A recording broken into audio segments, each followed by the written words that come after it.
Finaeo is an acronym, is a short form of Financial Advisor Hero. So my name is Lori Power. For those of you that don't know me, I'm a group benefit consultant. And part of being consistently responsive to my clients is to always look for criteria and topics that can help them grow. Just today, I had a situation with a client that if I didn't have the connections that I have been making in this room, I wouldn't have had the answers to provide to that client and be able to strategically have them connect with somebody who I knew could take really good care of them. And that really is at the essence of what we're doing here is how can we grow our businesses to be better for our clients? I heard the best quote this week as we get into this. They said, if you can look at the world through your client's eyes, then you will see how your client buys. And that's what we're trying to do by connecting with one another here. So it's my great pleasure to have my good friend Aly Dhalla joining us from Finaeo. I was, hope, an early adopter to Finaeo and well believing in that, in the system and your growth. Can you take us through, Aly, a little bit about your background and how you came to be so prominent in the tech Yeah, space? for sure. Well, thanks for having me. It's a pleasure to see so many familiar faces here today. So I started my career as a financial professional, serving families through 2008, 2009, working for one of the retail banks, TD. And obviously that was, of course, a very difficult experience to go through at a young age where you've never seen a market cycle or anything like that before. But it did teach me one of the most valuable lessons in the world, which is how critical this partnership between a financial professional and a household truly is. And that's really been my guiding light through the rest of my career. So I had a lovely run, 7 years at TD, worked on the first innovation team there. We did some really great transformation at a large corporation. So I got to see change from the inside out. And we did everything from the customer experience from the parking lot all the way to building kind of executive dashboards and the first graphical interface for TD Bank. So I just felt very blessed to have had those opportunities before leaving that career to go join a startup called Banana, which then ended up becoming a division of Benefits by Design, where I had the pleasure of working, 2 offices down from Mike McClenahan, learning about how to be a great leader and how to not take yourself too seriously and find humor in everything. No matter like how serious something is, you can always find a way to make people smile and laugh. And then kind of 2016 was an interesting year where there was a couple of emergent trends. So one was this trend of the robo advisor, the rise of the robo. And for me, having spent my entire career serving families or helping financial professionals serve business owners, I just knew that the technology community was missing the essence of what financial services is, which is it's a human first experience. The second thing is we looked at kind of all the different verticals of fintech, and having just worked at Benefits by Design and seen some really great technology and transformation on the benefits side, felt that there was a great opportunity on the life and individual complex side of the industry, where a lot of the infrastructure technology hadn't been really created yet. There hadn't been that overarching transformation for the industry happen. And so I just felt like it was a good time to go and try to make some impact in an industry that I think really needed it. And lastly, there was, a company out of Silicon Valley that really caught, I think, a lot of our attention. It's called Zenefits. And Zenefits, I will never forget their CEO being on stage at this tech conference called Disrupt New York, talking about how he was going to drink the milkshake of group benefit brokers. And their strategy was really unique. They built an HR in a box service. They gave it away for free. And in exchange, they took the agent of record account from the broker and effectively disintermediated them that quickly. And although I was never a fan of their mantra, I really appreciated their business model, which is you could build something of value using technology and back yourself into another business model. And so that was kind of the guiding light that led us to building Finaeo. And Finaeo, for those of you who haven't heard of us yet, we're an insurtech based out of Toronto, Canada. And really, we're building the future distribution platform for life and complex insurance around the world. We have 3 different parts of our platform. We have a customer experience that we call our My Wallet, which gives a central white labeled solution for advisors to give their customer a place to store policies, manage their information, manage their documents, all securely in Canada. For the brokers, we give them a turnkey experience that takes them from prospect to policy, everything from needs assessments, fact find, customer management, and bolted on top of that is a beautiful marketplace where they can search 15 carriers, almost 400 products in our marketplace to search, compare, quote, and apply in one workflow. And then for our carrier partners, which has been the most, I think, innovation we've brought to the space, is we built a no-code toolkit, which allows carriers to launch digital storefronts, launch digital products, and integrate their applications without any code right into our platform. We've raised about 11 million of capital to date over 3 financing rounds. We just launched in the States 2 weeks ago. And so, yeah, we're definitely trying to find our way. But this whole like, how do you build great technology to work hand in hand with people to create best in class customer experiences is my guiding light. And I think the thread between all of that, Ali, is how you have built platforms in technology, keeping that human in there. I know that Nicole and I are of the same mind that sometimes technology and change is scary. We want to embrace it. We want to be agile and we want to move forward, but we don't want to be replaced. I want those tools. And that's one of the things I've always liked about Finaeo is it is tool-based first, in my opinion, as a user. I think, a big way to think about that is, first of all, don't try to like eat the elephant in one bite. And really, if you're trying to create workflow or create automation, you really want to start off with a journey map. And the best, like a lot of tech companies will do this exercise where we'll go to like a whiteboard, take a bunch of sticky notes, and we'll map out every single step of the process from A to Z and then beyond. Because in our world of financial services, there's a relationship to manage post sale. And then we want to start taking a look at those different pieces and asking ourselves, what of that could we automate? What of that should we automate? And then where do we want to start to create the lowest hanging fruit with the highest level of impact? And so again, it's about kind of thinking big, starting small, and then moving bloody fast towards solving those problems. And I think part of that is that there's a misunderstanding, like technology is not a silver bullet, it's not a magic pill. But technology, when paired with great strategy and great process implementation, can create amazing impact. And so it's not just about like turn the key, start the car, and start driving. It's about actually taking a step back and really thinking deeply about how you're going to leverage technology as a strategic pillar in your business, building process automation, and then laying down the foundation of where to start.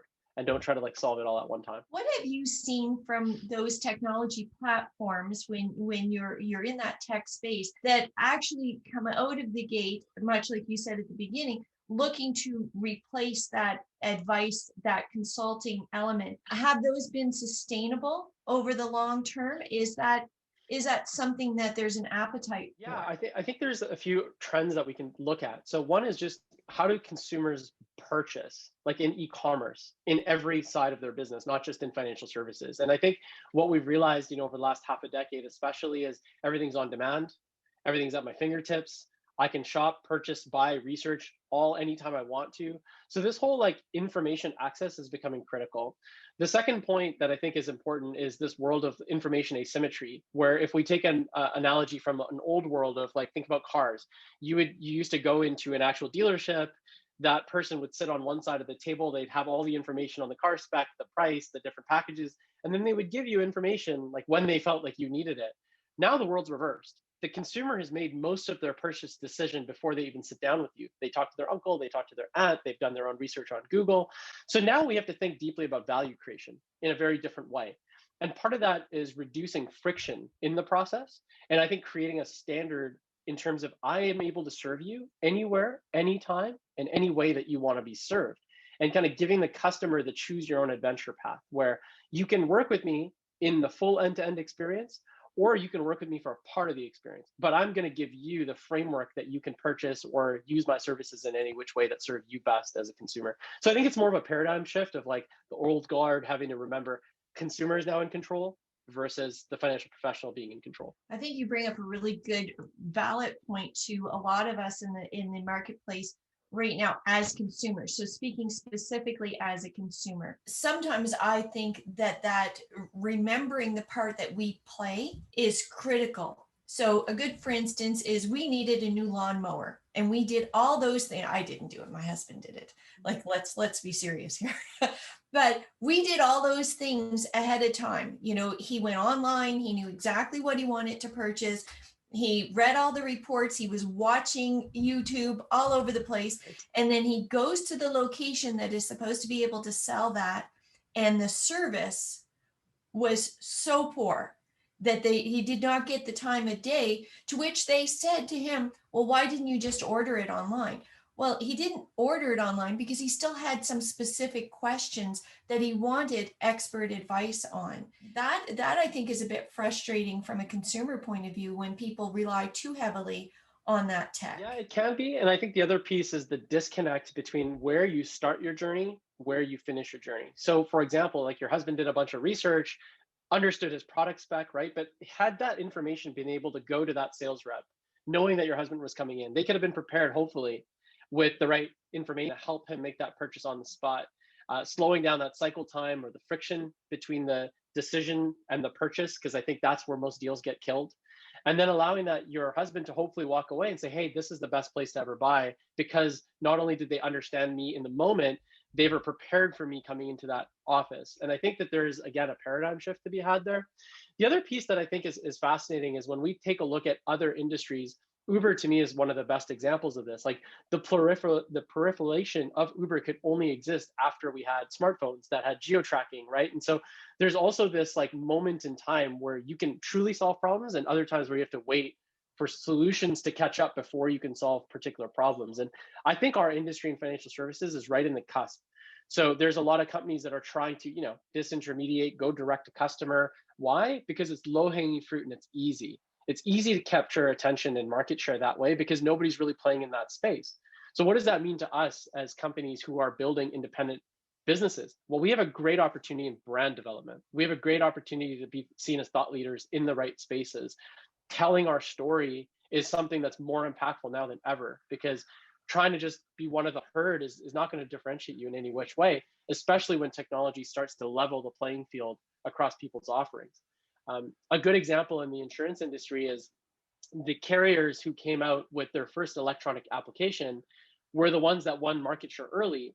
But now that carriers are benchmarked on application, like you can only incrementally create a better portal. You can't like reinvent the portal experience. So what's the next battlefield where value gets created? And I think that's a question that as business owners, we have to think about deeply, which is what is my 2-year, 5-year, 10-year value creation? Wholesaling, MGAs, TPAs, they've had to evolve and think deeply about that. So I think that's a really great question for us to all sit back and ask ourselves. I love that example of if you have somebody who's doing that search, how to use those analytics to go to the right person to then create the 100%, if you would. So allowing the technology to take you that 95% and the person, that expert at the end, to take you the other 5%. Think about people who are looking at homes in different provinces, and they may not know the best realtor for them, but they can look at that property, they can have an aerial view of it, they can go almost to the mat with buying that house, and then be connected with the right person who would do that. That's fantastic. What do you see happening in the next few years? Because right now, sometimes it seems like technology is going at a light speed that I can't contemplate keeping up with. What do you see in the tech space? I mean, that's a really broad question.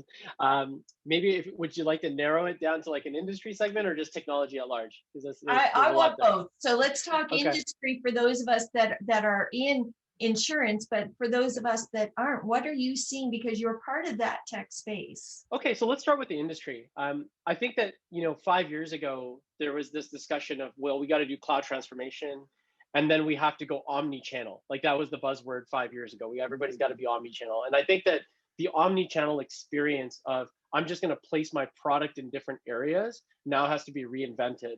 And I think that it's not enough to just have yourself selling through different channels. I think you have to tie those channels together and create omnipresent experiences. And omni-channel selling versus omni-channel experiences are completely different things. So for example, we talked about this, I start research and then I go to a retail store and then I finally make my purchase online. Like, how do you tie the knot through all those threads so that you can consistently have a workflow and that you can then automate as much in that workflow as possible? I think that's a really tough problem to solve, especially in industries where you don't have great data standards. So, if I talk selfishly about life insurance for a minute and just nerd out, there's a technical term called an API, which is just a fancy term for connecting two systems to exchange data securely. Now, in the life insurance space in Canada, there is no regulatory construct on what API data standards could and should be. And everybody in the industry is focused on these things called Kaleidos kick feeds, which are just like Excel or CSV file dumping systems. Well, that doesn't allow for companies to enable these really beautiful workflows because there's no way to exchange data in real time.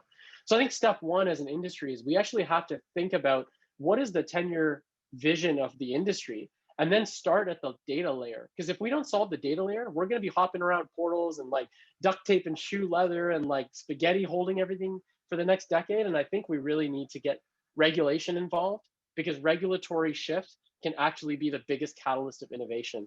And I think a lot of startups get scared when they hear about regulation because it feels like, oh, it's just going to slow me down. But I think this is actually the opportunity in financial services. Look at open banking as a framework. What does open insurance look like? So I think those are some trends that are going to be interesting. The other trend that we're going to see more of in financial services, and we're already seeing it, is more direct to customer offerings. And you get robo brands popping up every other day, it feels like. I can't even keep track of how many there are anymore. And so the question that I have for these companies is, as you're starting to go direct to customer, you're obviously fighting for the eyeball. And when you're fighting for the eyeball, you're spending marketing spend. I mean, our friends at Point Conversion can tell you about that pretty openly. And the challenge is at some point you start to erode your unit economics of how much does it actually cost to acquire a customer versus the value that that customer brings to you. And what we saw in the States over the last few years is a lot of money was pumped into direct to customer brands, Ladder Life, Lemonade, Ethos. And what they've learned is, although, yeah, you can build a brand with 20 or $30 million, you can't actually build a scalable, unit economic efficient company. And what have they all done? They're pivoting to enable brokers now to sell on their behalf. So the world is coming back full circle. And so the net summary is the brokers and the financial professionals who think about technology as a pillar of their strategic go-to-market are the ones that I think are going to be the most successful. So now if we take a lay of the land at like just technology trends, I mean, look, we can go on buzzwords all day long, machine learning, AI, all blockchain, right? But I do believe that blockchain as a technology, not as like a buzzword, as a true technology, can revolutionize the access to consumer in what's called DeFi or decentralized finance, which if you think about insurance at its core, insurance is a contract that's held between a consumer and a company. And one of the hardest problems of this cycle is not just about how do I sell insurance, it's about the customer experience when I want to unlock that beneficiary to actually see that money. And that probate process is nasty, it's ugly, and it's lengthy. And the blockchain is, I think, a technology built to solve this exact type of problem. So I'm really excited to see what the next generation looks like on DeFi and on blockchain. I think the underwriting side of our industry is fascinating. A lot of carriers are starting to say or claim, I've got AI algorithms. No, they don't. What they have is they have some basic logic rules in there with some other data pumped into it. True artificial intelligence underwriting is still a few years away for most carriers to even truly understand. But I think that what it will do is it will democratize access and pricing in a way where instead of consumers having to have a carrier bid for, or a customer, sorry, bid on how much they will purchase something for, it will actually flip. And I think the power will go in the consumer's hands, where the consumer will actually have carriers biting at their fingertips saying, I want your risk, and here's how much I'll pay for you to actually come. And that pay for you is a discounted rate. And so I think we're actually going to see a paradigm shift in how the industry maneuvers using these new technologies. I really like that. Again, you put a lot in there, but I'm going to go back to what you said at the beginning is aligning the small, and I can't remember what the term was that you used that said, you need to have a bridge that for technology so it can overlap.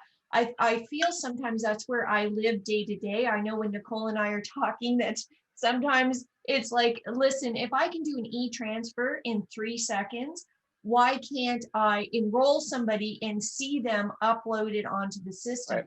And these big monolith of companies that forget that they need to go back down to the basement and rewire, I think is again impacting that customer experience, because that's what our customers expect from us. They expect that if they can do this sort of thing through their banking, that why can't they do it with regards to other financial services, which include insurance? Yeah, Lori, I think that's the most important point, right? Is that the customer is expecting a level of experience now that goes well beyond financial services, right? I order something on Amazon, it shows up 2 hours later. So you got to be able to give me an experience like that, because as a consumer, frankly, I don't really care whether it's my bank or my Walmart order. I expect a level of experience now. And the bar has been raised very high very quickly. And I think, you mentioned something kind of funny, which is the carriers got to go down into the basement. That's actually problem number one, is they got to get out of the basement, get into the cloud, so that we can actually start to do something interesting with all of this data connectivity and all the information flow. Because it's really what's killing, I think, most of the customer and broker experience. I like that. So wrong terminology now. I've given myself away for not being advance here. But you know, Disney said something, Walt said something early on in his career. In the books that I've read about him, this one term always sticks out, and I read it early on in my career. And he said, everybody is my competition. For somebody coming in and giving me their money, I have to be aware of, did the postman deliver? Did the Amazon guy deliver? Was your coffee brewed properly? Did you have enough gas in the car to get there? So your competition isn't just within your own realm. And I don't think that has been as true as it is right now in this digital space, that everybody now is our competition. Everybody's doing that too. Everybody is moving into all of these different spaces that perhaps without the technology, they weren't able to move into those spaces. I mean, yeah, and it's not just about the fact that competition's coming from everywhere. It's the fact that I think we don't understand competition in the same way that we used to understand competition, because it was very easy to understand who your competitors were in the past. Now, technology companies like Google and Amazon and Apple are financial services companies. Tesla is an insurance company. I'll give you a really great quick story. I was at this event in Silicon Valley once, and I was watching the CEO of Netflix on stage give a panel talk, and somebody asked him the question, who's Netflix's biggest competitor? So like, what do we all think? Prime and Hulu and Disney Plus, right? He says, no, my biggest competitor is the pillow and sleep. Because the reason why you stop binge watching is because you can't keep your eyes open. So I lose eyeballs to your pillow. And so the question for them was, how do I create interactive content to keep you there? So they had to reinvent product. And the way that they reinvented product for them, that's like sitcoms, right? Or movies. They built interactive sitcoms where you could go in there and you basically have a choose your own adventure path. And so what they found was, yeah, it was much more expensive to build that type of content and to deliver that type of content, but they could definitely keep viewers more engaged for longer, right? You might have seen, if you're on Netflix recently, one of their other challenges is this death by 1,000 cuts. You just scroll forever and you don't actually pick something to watch. So what did they release about a month ago? Click here and we'll just play you something. We'll just play you something. And they've taken choice away from what was effectively a content marketplace. And they said consumers don't actually want to make a decision. They just want to be entertained. So like, give them one button and let's entertain them. And that is a fascinating paradigm shift. When you think about Netflix's journey as a company, right? We're going to start by mailing DVDs. Then we're going to put viewing online. Then we're going to compete with a pillow. Now we're just going to take thinking away from humans. Like, that is competition today. A complete paradigm. I'm going to agree with Jason. That's scary. That is scary. I like, sometimes I'm one of those people, and I'm not too ashamed to admit it. I always loved commercials. I really Me did. too. I thought there was so much to enjoy in a 30 or 60-second commercial. Like, you go, and now it's not the same when, can you skip this ad? Because that's all it is an ad. There's not a lot of creativity into that commercial. So when you say about taking out that choice, that's what I'm thinking of. I'm like, man, I still miss Blockbuster, and I still miss, the experience and the choice. What's the one question that you are tired of hearing? If there was one question you could put to bed finally and say, I've answered that 40,000 times, what's that one question? Will brokers get replaced by technology? I am so sick and tired of insurance companies and investors and tech people asking me to just pivot our company and compete with that channel that I believe deeply in. I'm so tired of that. And I think that the teller's still around, the real estate agent's still around, the wealth advisors, we're not going anywhere. But we're going to be our own worst enemy if we don't change as an industry. And our window of time is closing very quickly. And the problem, going back to the lack of industry standards, Lori, is that nobody is truly incentivized to put up the capital to try to solve this type of problem, because it is hundreds and hundreds of millions of dollars worth of infrastructure that has to get rebuilt. And the question is, who's going to foot the bill for that? And I think there's, capitalists and venture capitalists are built to solve some of that and to help companies like Finaeo try to make that impact early. But as an industry, we got to take a step back and ask ourselves, if we don't want to lose to the Amazons, the Googles, the Facebooks of the world, then we really have to rally together. And it can't be this, I'm just going to compete with every other brand. We got to work on this together. It's not going to work otherwise. Oh, I think you hit the nail on the head there. Unity is, how do we rally together? So what's the one question that you would like to be asked? I'd like to be asked more about our mission as an organization, because I think a lot of people spend a lot of time with us on, tell us about your tech stack, tell us about how to raise money. And I think sometimes our story gets lost. Like even our brand and our name and the colors that we've picked are all very deliberate things. Like we picked purple. This is a great example this month. I mean, purple is an LGBT color, and it's supposed to be a color of royalty. Like remember back in the day, kings and queens wore purple robes, right? It's supposed to be an elevated color. It's supposed to be the third eye in the chakra. Like we try to be very intentional about our story and everything from the ground up. And so I wish more people asked us about our founding story and why we picked, the things that we did along the way. Well, don't let me lose that opportunity. Tell me, what's the mission and the founding I story? think, the founding story, let's just go to the name. Finaeo is an acronym, is a short form of Financial Advisor Hero, which was, again, stemming from my experience in 2008, 2009. I had basically three stock answers to give customers. I'm sorry, I can't do that. Policy says no, and I can't help you. And those are the three things that made me embarrassed. They made me feel really hurt that I couldn't make that kind of impact. I mean, why did I get into financial services? To help people. I'm not a finance guy by trade. I'm a science guy. I did kines and psych in school, right? So like for me, it was all about helping people. So for me, a big part of this was how do we take that suit jacket or that blazer that we put on every morning and stop thinking about it that way? It's a cape. And we're creating heroic moments for families, and we should take that really seriously because we're making impact that we will never even truly appreciate. So that's the first thing. And the second is actually an internal acronym for failure is not an entrepreneurial option, meaning we're going to go until we fail. And if the industry doesn't, bite on what we're building, then fine, but we're not going to stop until like we're basically dead. God, I didn't know that, and I'm ashamed I never asked. Question for you, Aly, when you're talking before about AI, it's a ways away still, and all the challenges and lack of data regulation otherwise. I'm just curious, under the assumption it is going to evolve and it is going to come, how do you see the importance of sort of trust? Most recently, and you may have seen this in the US, there's an organization there called Lemonade, and they're in a bit of hot water right now, Right.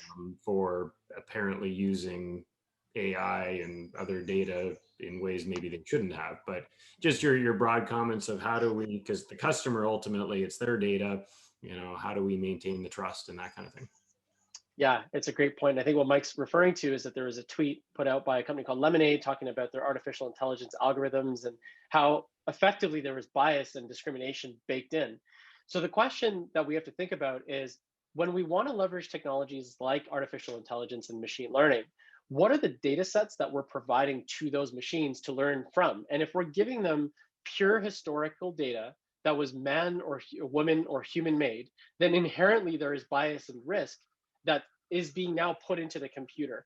So there is a lot of PhD research being done right now on, instead of leveraging, let's say, underwriting data from the past, actually creating artificial, what's called synthetic data to train these algorithmic models with, where what you're trying to do is you're trying to remove all the biases from the past. I don't think it's possible, frankly, Mike. I think that if you have a previous set of data, it's already been tampered with.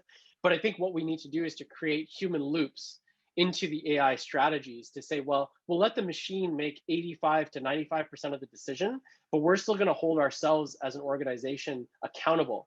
And the way that we're going to do that is we're going to have a data governance committee, and part of their responsibility is to have human interaction into these data feedback loops. And that's what we're seeing in other industries. Self-driving cars is a great example of how that got started. And I think that we can bring some of that into the financial services space, Mike. But it's a super, super difficult problem to solve. And I don't think that it's going to be, again, a problem that will get owned by individual companies. I think this is what we need regulation to evolve into. And this is where we need to bring the best and brightest minds from the old guard and the new guard together to understand how these problems affect consumers, affect true discrimination, because that is what's happening at the core here, and make sure that we're leveling the playing field in terms of democratizing access. I think it's important to remember too that discrimination today and how we define it today is going to be very different from discrimination to which we're going to define it in another decade, another century. And I like the way you said about building in those loops, because if we don't do that, then we are locking ourselves into today's discrimination that has not yet been identified. Yeah. Lori, like I think the last point here is governance. Like governance needs to change. We need to think about governance differently. It's not just about fiscal accountability anymore. Data accountability is now a whole nother side of our businesses that we have to think through. And again, we're not equipped internally at most companies to have people inside the company manage that. Like a good example is we have an external party who manages a governance board on security and data management at Finaeo. We pay somebody on retainer and pay a company to come and assess, to hack our system, and to chair a governance board that we're accountable to. We have to report to them like we do our finances to our investors. And that was a self-driven exercise so that we can hold ourselves accountable. Well, I think it's an exercise that, again, if we come together as a community, that we can make it go further. So that brings us to time. I really appreciate everybody coming out today. I most especially appreciate your time, Aly, and that's a great conversation that I actually want to continue. It's really a great pleasure to be here, and thanks. Nice to see all you familiar faces again. It's been a while since I've seen some of you. So, welcome. You guys have a great rest of your day. I hope you'll come again soon, and we'll see you next time. Have a great one.